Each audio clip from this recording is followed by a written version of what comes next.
یزید کا امام حسین سے کیا جھگڑا تھا؟ علمی جھگڑا تھا، کوئی مسلکی جھگڑا تھا، عقیدے کا جھگڑا تھا، فقہ کا جھگڑا تھا، قرآن کی تفسیر پر اختلاف تھا؟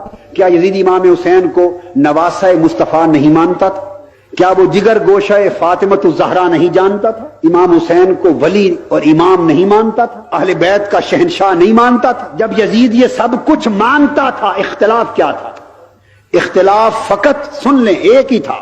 یزید کا نقطہ نظر یہ تھا کہ حسین تو اتنا متقی، اتنا پرہیزگار، اتنا عالم، اتنا عابد، اتنا عارف، اتنا زاہد، اہل بیت کا امام، اولیاء کا امام، مصطفیٰ کا نواسہ، اتنی اونچی ہستی، آپ کا کام حکومت اور سلطنت کے ساتھ کیا ہے؟ آپ خالی مسجد میں واعظ کیا کریں، لوگوں کو درس دیا کریں، قرآن کی تبلیغ کیا کریں، آپ واعظ کیا کریں اور میں راج کیا کروں، وہ لوگوں کو تبلیغ کریں تاکہ اسلام فقط مسجد کی چار دیواری میں بند رہ جائے، اسلام درس قرآن سے آگے نہ بڑھنا چاہے، اسلام واعظ اور تبلیغ سے آگے نہ بڑھنا چاہے، سلطنت کفر کے نظام پر چلے، سلطنت ظلم کے نظام پر چلے، سلطنت غنڈہ گردی سے چلے، سلطنت لوٹ مار سے چلے، سلطنت بددیانتی سے چلے، سلطنت بے حیائی سے چلے، سلطنت میں شراب چلے، سلطنت میں زنا چلے، سلطنت میں جوا چلے، سلطنت میں ظلم چلے، سلطنت میں کفر چلے، سلطنت کافرانہ نظام پہ چلتی رہے اور حسین جیسے لوگ بھی زندہ رہیں، مگر یہ نظام حکومت کو چیلنج نہ کریں، نظام حکومت سے ٹکر نہ لیں، سیاست کے میدان میں قدم نہ رکھیں۔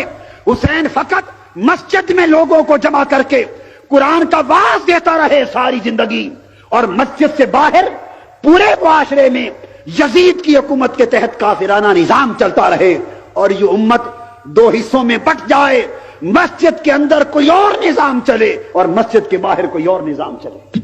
بس یزید کا یہ فکر تھا۔ امام حسین نے اس کو قبول کیا؟ امام حسین اگر قبول کرتے، معرکہ کربلا کبھی بپا نہ ہوتا۔ امام حسین اس یزیدی تصور کو قبول کرتے تو کبھی ان کے سر کٹ کے نیزے پر نہ چڑھتے، حسین کبھی سید الشہداء نہ بنتے، یزید کبھی بدبخت قرار نہ پاتا، اسلام کی تاریخ خانوادہ اہل بیت محمد کے ساتھ کبھی رقم نہ ہوتی، اور آج حق اور باطل کا یہ امتیاز انسانیت کو کبھی معلوم نہ ہوتا۔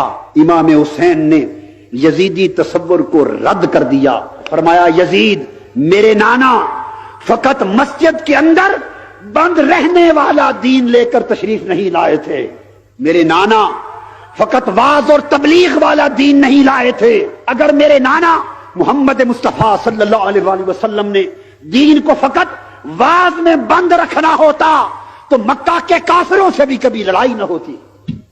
اگر میرے نانا مصطفیٰ نے دین کو فقط تبلیغ میں بند رکھنا ہوتا تو کبھی مکہ سے مدینہ ہجرت کرنے کی نوبت نہ آتی۔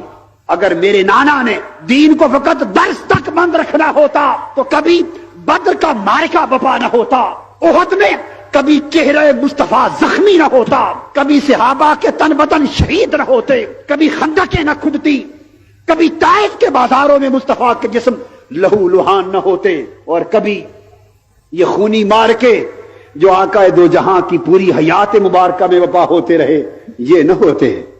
امام حسین نے یزید کے تصور کو رد کر دیا، فرمایا میں اس دین کی خاطر جو دین میرے نانا لے کے مبعوث ہوئے، میں اسے فقط مسجد کے منبر اور محراب تک محدود نہیں رکھنا چاہتا، میں کربلا کی ایک خونی داستان رقم کر کے قیامت تک کے مسلمانوں کے لیے فیصلہ کر دینا چاہتا ہوں کہ جو لوگ دین کو فقط تبلیغ میں بند کرنا چاہیں وہ جان لیں کہ یزید کے پیروکار ہیں، اور حسین کے پیروکار وہ ہیں کہ جو دین کا فقط واعظ نہیں بلکہ کربلا کی داستان رقم کرتے رہے۔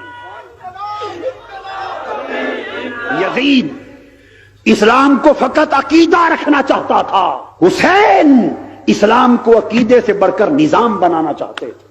یہ جنگ تھی۔ آج یہ فیصلہ ہمیں کرنا ہے کہ ہم یزیدی تصور پہ چل رہے ہیں یا حسینی تصور پہ چل رہے ہیں۔ قوم کس تصور پہ چل رہی ہے؟ یزیدی تصور پہ چل رہی ہے۔